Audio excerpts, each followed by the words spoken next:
Hi எல்லோரும் எப்படி இருக்கீங்க? நீங்கள் சுகர் கட் டயட்டில் இருக்கீங்க, இல்லை நார்மல் டயட்டில் இருக்கீங்க, ஒரு சூப்பரான ஒரு லட்டு சாப்பிட்ணும், ரொம்ப ஈஸியாகவும் செய்யணும் அப்படின்னா கண்டிப்பாக இந்த லட்டுவை நீங்கள் ட்ரை பண்ணி பார்க்கலாம். இப்போது இதுக்கு தேவையான பொருட்கள் எல்லாத்தையும் நம்ம ஒவ்வொன்றா வறுக்க ஆரம்பிச்சிடலாம். ஃபஸ்ட்டு அடுப்பில் பேனை வச்சுட்டு ஒரு அரை டம்ளர் அளவுக்கு உளுந்தம் பருப்பு எடுத்து அதை நல்லா லோ ஃப்ளேமில் இந்த மாதிரி லைட்டாக ப்ரௌன் ஆகிற வரையும் வறுத்துக்கலாம்.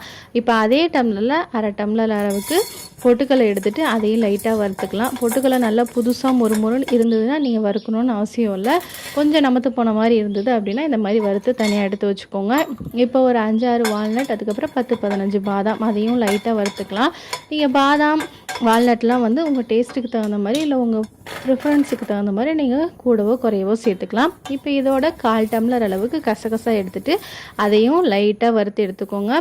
இப்போ இதையும் ஒரு பிளேட்டில் கொட்டிட்டு எல்லாத்தையும் நல்லா ஆறட்டும். அதுக்குள்ளே நம்ம பேரிச்சம்பழம் அரைச்சிக்கலாம். பேரிச்சம்பழம் வந்து நான் ஒரு 10-15 சேர்த்துருக்கேன்.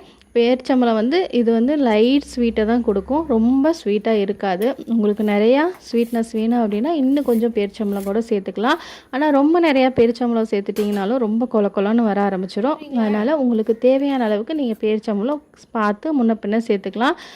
இப்போ இதை நல்லா ஃபஸ்ட்டு பேரிச்சம்பழத்தை அரைச்சிட்டு நம்ம வறுத்து வச்சுருக்க பாதாம், அதுக்கப்புறம் பொட்டுக்கடலை எல்லாத்தையும் சேர்த்து நல்லா இந்த மாதிரி கொரன்னு அரைச்சிட்டு இதை அப்படியே ஒரு பிளேட்டில் கொட்டிட்டு 1 டீஸ்பூன் அளவுக்கு நெய் சேர்த்துட்டு நல்லா பிசைஞ்சுக்கோங்க. ஏன்னா நெய் அதிகமாக சேர்த்தணும்னு அவசியம் இல்லை. ஏன்னா நம்ம பேரிச்சம்பழம் சேர்த்துருக்கனால அதில் இருக்க ஈரப்பதமே நம்மளுக்கு நல்லா உருண்டை பிடிக்க வரும். அவ்வளோதான், சூப்பரான அருமையான உருண்டை சூப்பராக பிடிச்சாச்சு. இது வந்து நீங்கள் 1 வாரம் வரையும் ஸ்டோர் பண்ணி வச்சு சாப்பிட்லாம், கெட்டு போகாது. ஆனால் 1 வாரத்துக்கு மேலே நம்ம வைக்க முடியாது, ஏன்னா இதெல்லாம் நம்ம பேரிச்சம்பழம் சேர்த்துருக்கோம்.